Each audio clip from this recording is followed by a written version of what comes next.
Muito bem, irmãos, continuando a nossa linha de estudo desde ontem, nós aprendemos aqui que Daniel foi levado para o cativeiro da Babilônia, correto? Que ele esteve exilado entre o povo de Deus que quebrou a aliança, e Daniel aceitou participar do castigo do povo de Deus, mesmo que ele não houvesse quebrado a aliança. Isso para mim é uma lição teológica tremenda. Eu fico no meio do povo e assumo as consequências do pecado do povo, mesmo que eu não tenha participado dela.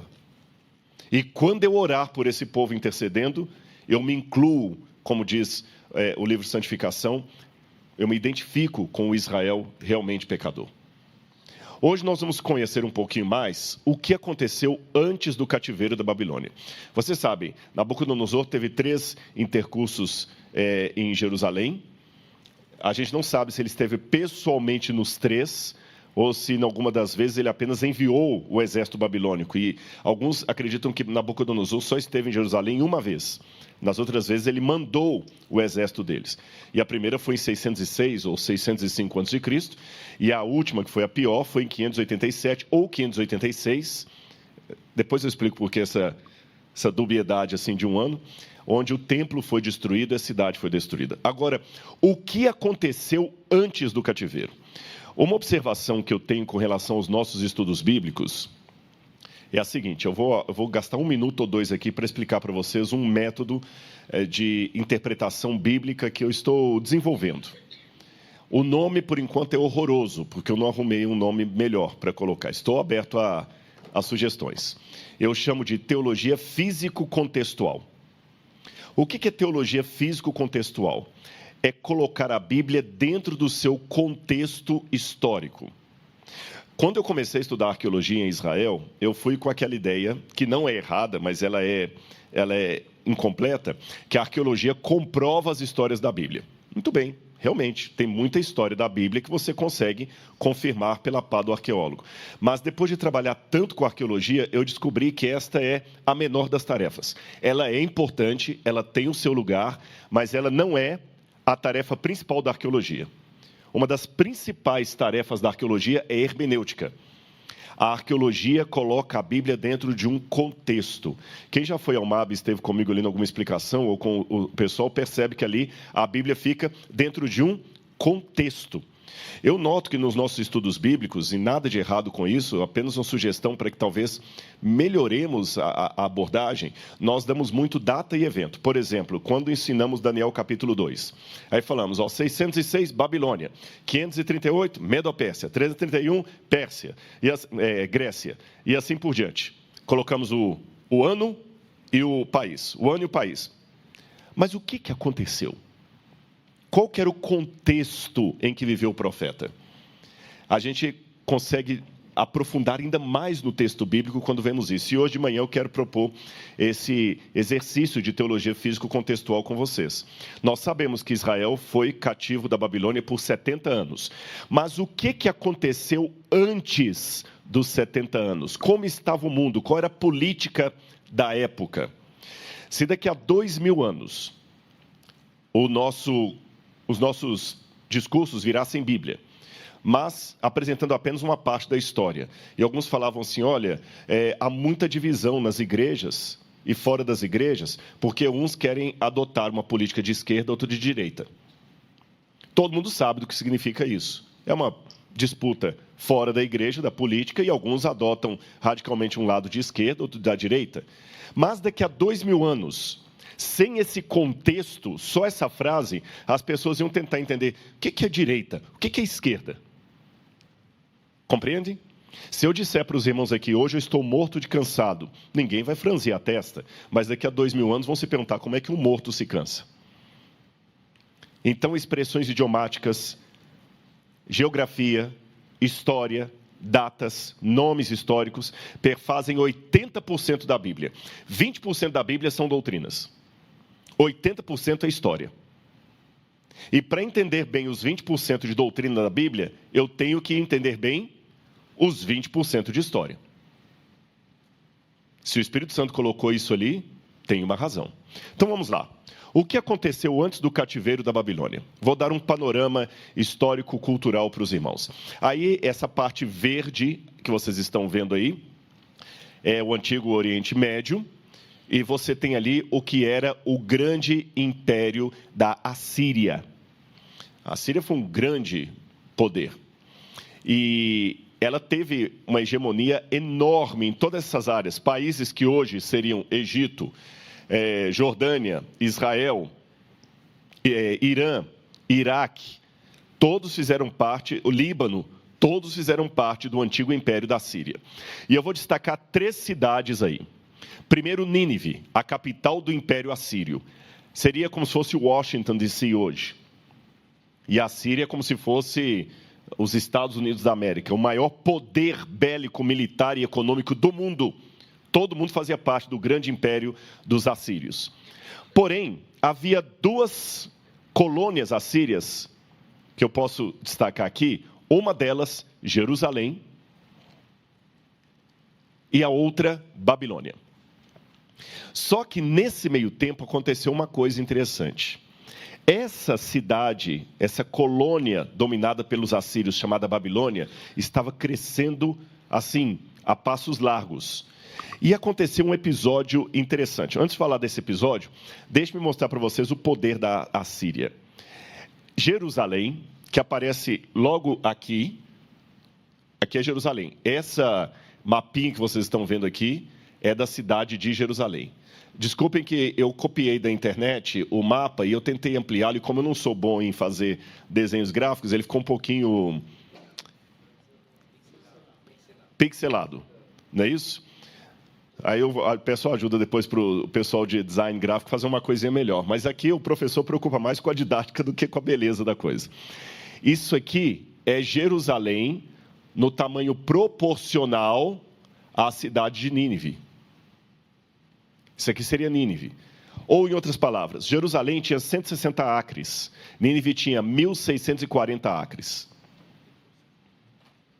Jerusalém era quase do tamanho do palácio real assírio.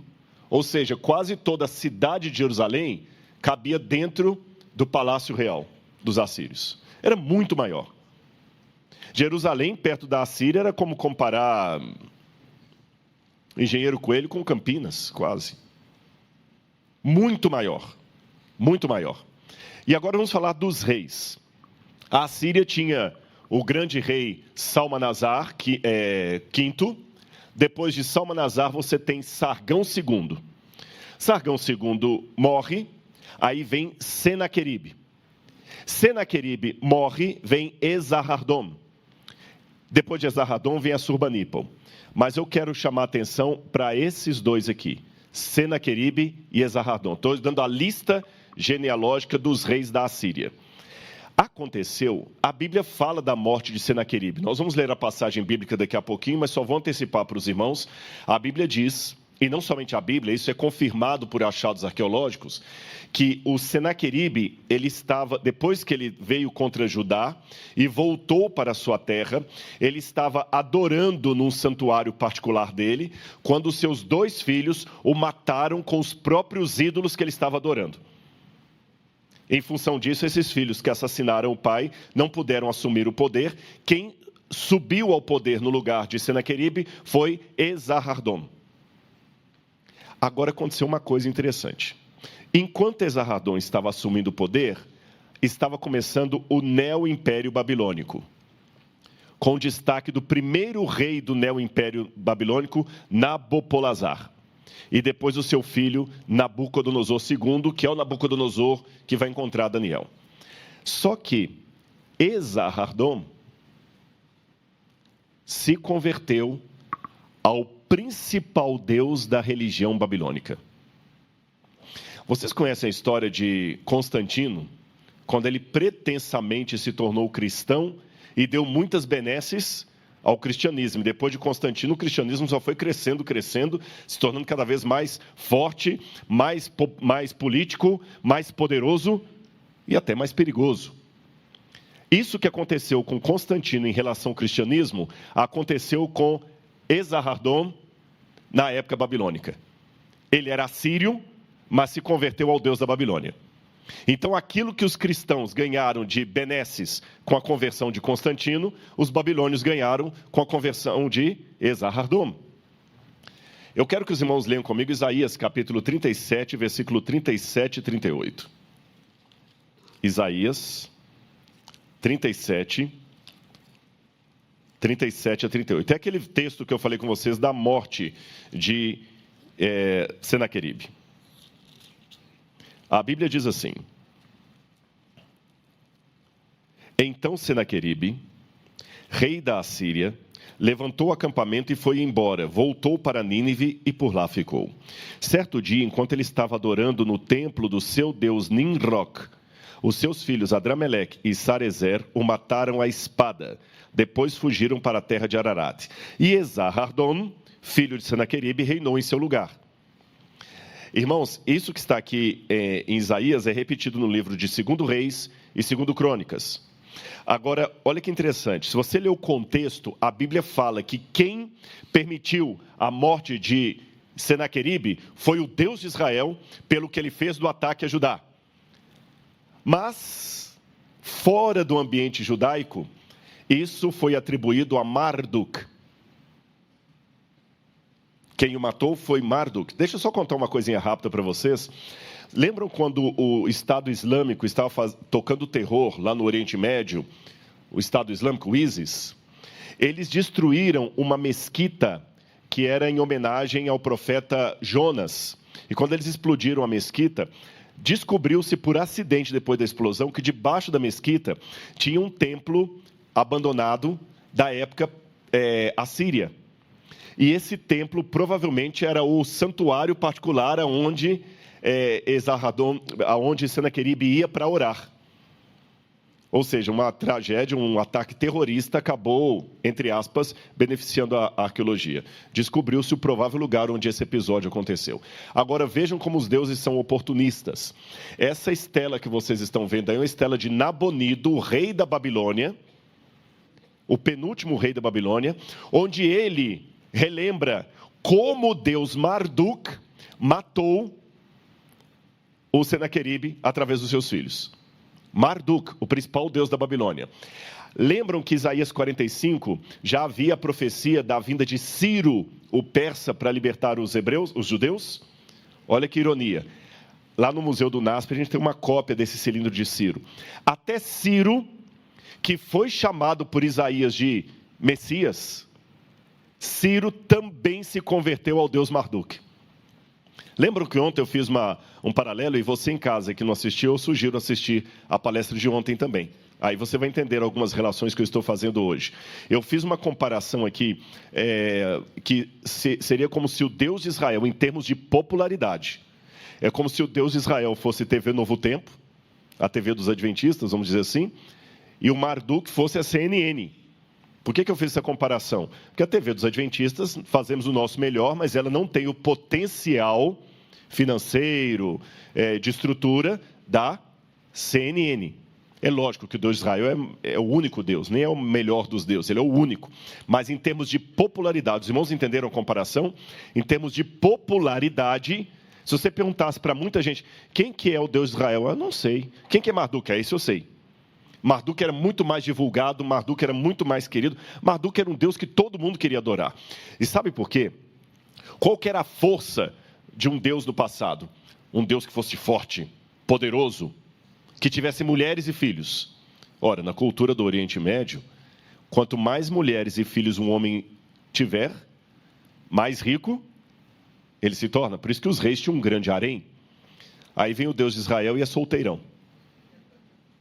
E sem filhos. Porque eu sei que Jesus é o Filho de Deus, mas isso foi uma sistematização teológica do Novo Testamento. Naquela época, o Filho de Deus, o Deus que não tem mulher, não tem filhos, todo mundo sabia que era importante você adorar o Deus olhando nos olhos dele. A importância das imagens, o tótem, e o Deus de Israel não tem imagem. Adorar um Deus que você não pode ver era como comer um chocolate sem sentir o gosto. E olha esse selo aqui para vocês verem. Não sei se vocês conseguem perceber. Aqui tem o deus Marduk, É o mesmo selo, tá bom? Aqui é o selo e aqui é a impressão do selo. Vocês estão vendo o deus Marduk, eu estou colocando com o pointer aqui. O deus Marduk está segurando uma corda, vocês estão vendo? Sabe o que é essa corda? É um anzol. E ele está pescando com o anzol o dragão Tiamat. Embaixo do pé dele aqui tem o desenho, vem para cá, de um dragão, o Tiamat. Vamos ler Jó capítulo 41, verso 1. Jó 41, verso 1. Olha a pergunta retórica que Deus fez para Jó. Você é capaz de pescar o monstro Leviatã com um anzol? Então, desde a época de Jó 41, verso 1, já havia essa tradição que o símbolo máximo do mal era um dragão ou uma serpente do mar, Leviatã, e que somente o Deus poderoso poderia dominá-la. Por isso que no livro de Jó, Deus batalha contra o Leviatã. Mas, irmãos, o paganismo é uma falsificação da verdade. Então, não devo me admirar de encontrar semelhança entre os dois. Eu costumo dizer nas minhas palestras e aulas que ninguém falsifica uma nota de $8. Você pode inventar uma nota de $8.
Falsificar não, porque não existe.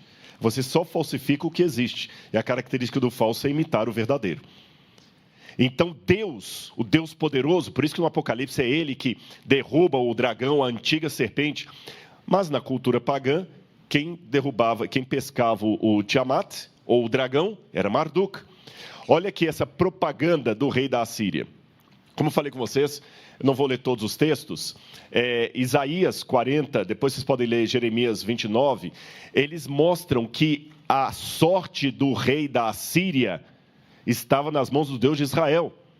Mas todo mundo dizia que foi Marduk o responsável por aquilo.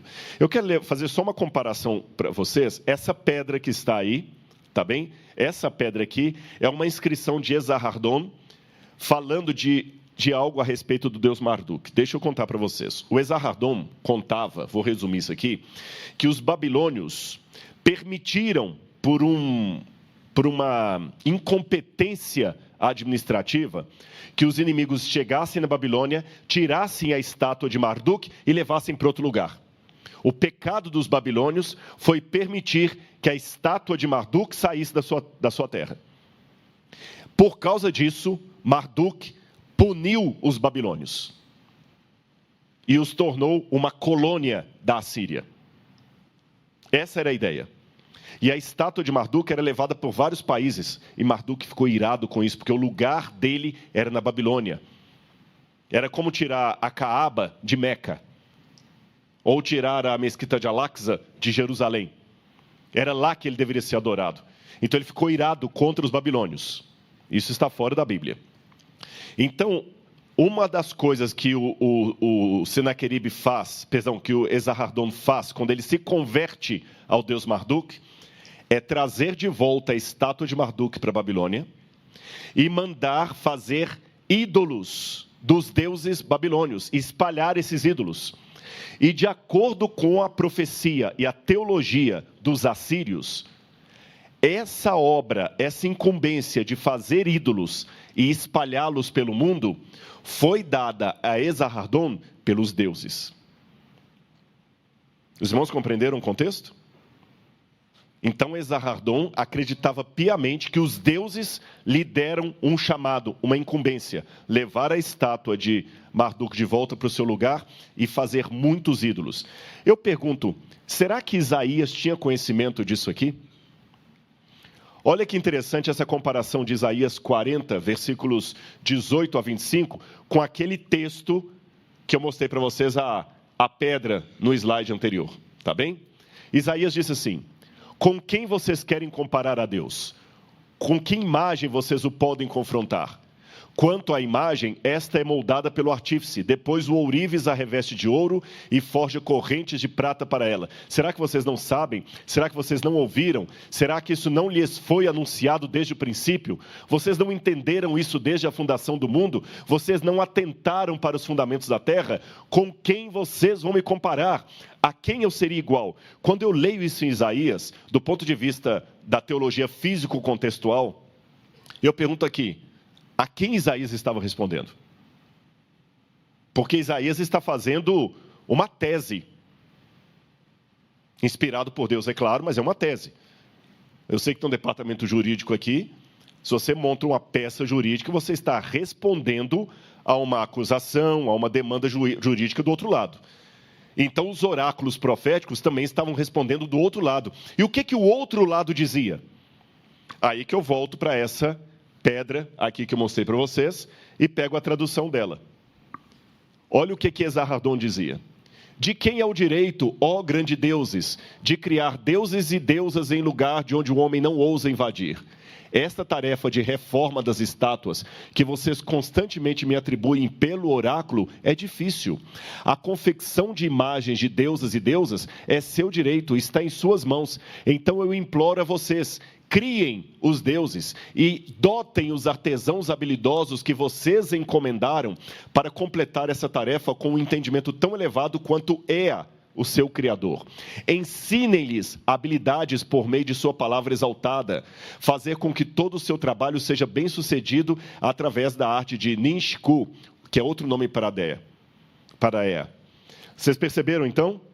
Na estela, o Esarhaddon implora aos deuses uma inspiração divina para que ele consiga confeccionar as imagens para retratarem exatamente o que são os deuses. Isaías, que viveu nesse contexto, falou, não, vocês não entenderam ainda que Deus é incomparável? Com quem vocês vão me comparar? Por que Isaías falava isso tão veemente, de maneira tão veemente, em Judá? Porque certamente essa propaganda estava chegando lá e fazendo a cabeça de muito judeu. E o pior, irmãos, é que os inimigos pareciam prosperar. Marduk parecia ser um Deus tão bom. Jerusalém só vinha colecionando reis fracassados, cada um pior do que o outro. Depois da morte de Josias e de Ezequias, só vinha rei ruim. Como falei, apareceu um Josias lá para salvar a pátria, outro, mas o resto tudo, nossa, cada um mais fraco do que o outro, fraco de caráter, fraco administrativamente falando. Jerusalém tinha problema de esgoto a céu aberto, a cidade não prosperava, era pequenininha.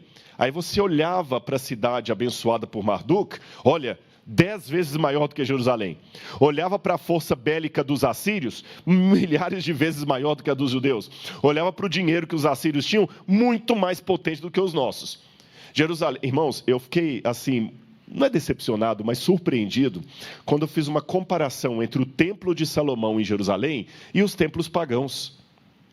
Só para os irmãos terem uma noção, em Luxor, no Egito, um único templo em Luxor era 20 vezes maior que o templo de Salomão em Jerusalém. Nós falamos tanto, não, o templo de Salomão, maravilhoso, tal. Depende da perspectiva. Depende da perspectiva. Se você olhar, nossa, que casa bonita que tem aqui no condomínio Lagoa Bonita, onde eu moro, depende da perspectiva. Se você mora no Palácio de Buckingham, aquilo ali é um casebre. Agora, se você mora na periferia, realmente é um casão. Ele comprou agora um carro, fala um carro bom aí, sei lá, ele comprou um Corolla. Nossa, que carrão que ele comprou. Né? Bom, depende. Se você sai de um HB20 para um Corolla, é um carrão. Agora, se você está com um Porsche, não é. Eu afirmo para vocês, o povo de Deus eram os judeus, eu não tenho a menor dúvida disso. Mas, por que vocês estão rindo? Tem alguém que comprou Porsche aqui? A HB20? Você de casa também está tentando entender. Por que ele tem contra o HB20? Para informação de todos, inclusive quem está assistindo pela internet, nem caso nós temos um HB20. Tá bom? Mas eu consegui comprar um Corolla também. Eu quero dizer para os irmãos que, socialmente falando, financeiramente falando, Israel era pobre. Perto dos outros. Quando você compara a arquitetura de Jerusalém com a arquitetura... Eu estive no Irã. A arquitetura persa era uma coisa grandiosa. E o pior, olha esse cilindro aqui de Esarhaddon, falando como ele restaurou a Babilônia. Aliás, esse aqui é o de Esarhaddon, falando como ele restaurou a Babilônia, como gratidão ao deus Marduk, que passou a ser o deus da sua vida.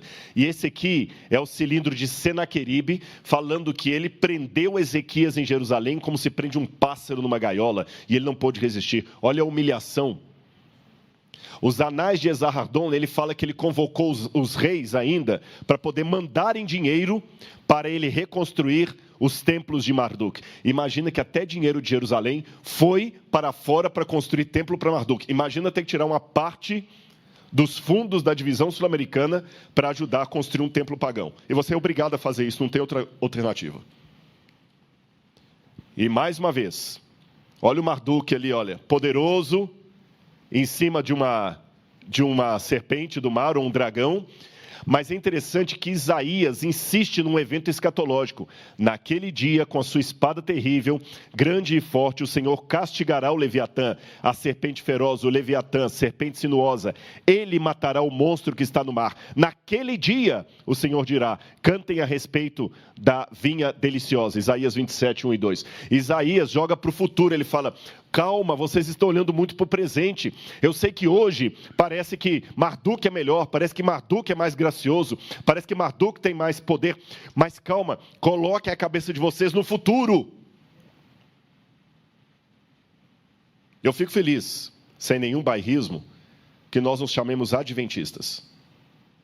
Não é bairrismo. A maior parte do povo de Deus não está na igreja adventista. Olha que eu estou falando isso aqui num dos principais órgãos da igreja. Deus tem seus filhos em todas as partes. Tá certo? Mas eu fico feliz que essa igreja tenha adotado o nome Adventistas. Porque, embora nós não percamos a responsabilidade pelo presente, temos que ter os olhos no futuro. Não tem aquela música? Com os pés na terra e os olhos no céu. Quer dizer, eu não vou agora deixar de estudar, de investir na minha casa, porque Jesus em breve voltará. Não. Mas é com os pés na terra e os olhos no céu. E para terminar, irmãos, aqui vem a curiosidade. Eu não vou ler na Bíblia, vou ler rapidamente no TP para a gente ganhar tempo. Jeremias capítulo 50, verso 2. Babilônia será capturada. Bel é outro nome para Marduk, é o mesmo Deus. Bel ficará envergonhado. Marduk, cheio de terror. As suas imagens serão envergonhadas e os seus ídolos cheios de terror. O Jeremias prometeu isso por quê? Porque na época de Jeremias, Nabopolassar e Nabucodonosor estavam ganhando ainda mais prestígio graças às benesses que ocorreram na época de Esarhaddon. A Babilônia estava crescendo, tanto é que ela subjuga a Síria e ela se torna agora a nova dominadora do mundo. Agora vejam que interessante essa profecia de Marduk. Lembra que eu falei com vocês que Marduk ficou irado contra os babilônios porque eles perderam a sua estátua? A profecia de Marduk dizia o seguinte: porque os babilônios perderam a minha estátua, eu darei 70 anos de opressão aos babilônios. 70 anos os babilônios ficarão oprimidos pela Assíria. Onde é que está essa profecia, Rodrigo? Aqui, ó. Esses cilindros que vocês estão vendo aqui, que estão no Museu Britânico, estão quebrados, mas eles trazem a mesma profecia de Marduk. Por 70 anos, Babilônia ficará subjugada pelos assírios. Só que, quando esses 70 anos começarem, a Babilônia estava realmente subjugada, presta atenção nisso. No 11º ano no ano 11 dos 70, o Esarhaddon se converte. Aí sabe o que ele fez? Ele reinterpretou a profecia. Ele disse assim: 70 anos seria o período de exílio dos babilônios. Mas Marduk, em sua misericórdia e sabedoria, fez o livro do destino ser lido de cabeça para baixo. E os 70 virou 11. Então agora já acabou a opressão no 11º ano, e daqui por diante a Babilônia vai prosperar. Você sabe que em português e em espanhol, ou todas as línguas que usam números arábicos, o 9 vira 6, se você virar de cabeça para baixo, ou 6 vira 9. Concordam comigo? Na língua cuneiforme, na escrita cuneiforme, o 70 você escreve desse jeito aqui, ó. 70 escreve assim. Mas se você vira de cabeça para baixo, ele vira 11. Aí a tradução daquilo está, olha, 70 anos é o período da sua desolação.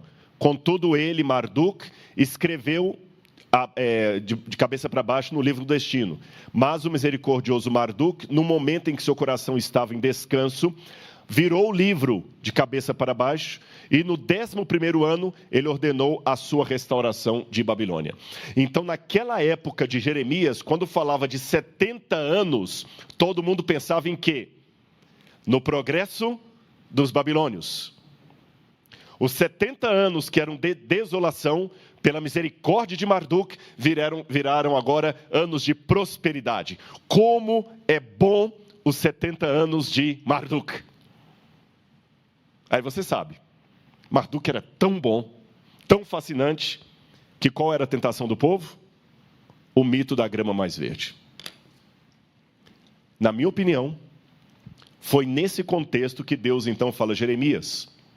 Eles estão tão apaixonados por Marduk.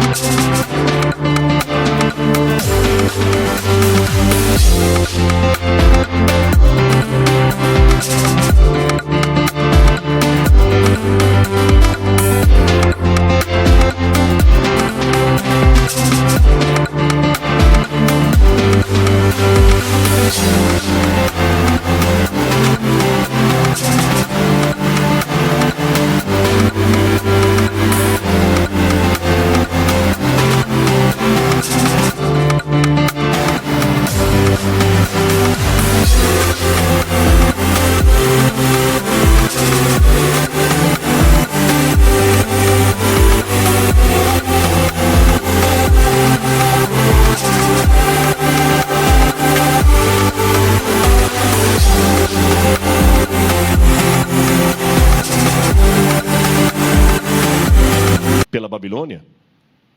Tá bom, eu vou dar os 70 anos para eles.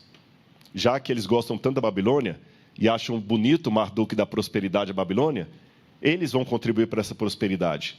Vocês irão 70 anos para o cativeiro. 70 anos vai ser o cativeiro de vocês no meio dos babilônios. E amanhã nós continuaremos esse assunto, irmãos. Vocês perceberam, então? Por isso que a grande ênfase da Bíblia sobre Babilônia é: sai dela, povo meu. Porque Babilônia seduz. E Babilônia ainda está aí, de uma forma mística, mas ela continua presente até hoje. Que Deus nos abençoe. Cuidado com o mito da grama mais verde. Marduk pode aparentar ser grande, mas ele não é o maior. Apenas Deus é o Senhor. Vamos ficar em pé e fazer a oração final. Amado Senhor, em nome de Jesus, meu Pai, eu te suplico as tuas bênçãos, eu te suplico o teu perdão, eu te suplico a clareza do teu Espírito, para que possamos aprender com a história passada, para não repetir os erros no futuro e no presente e nos prepararmos para o futuro.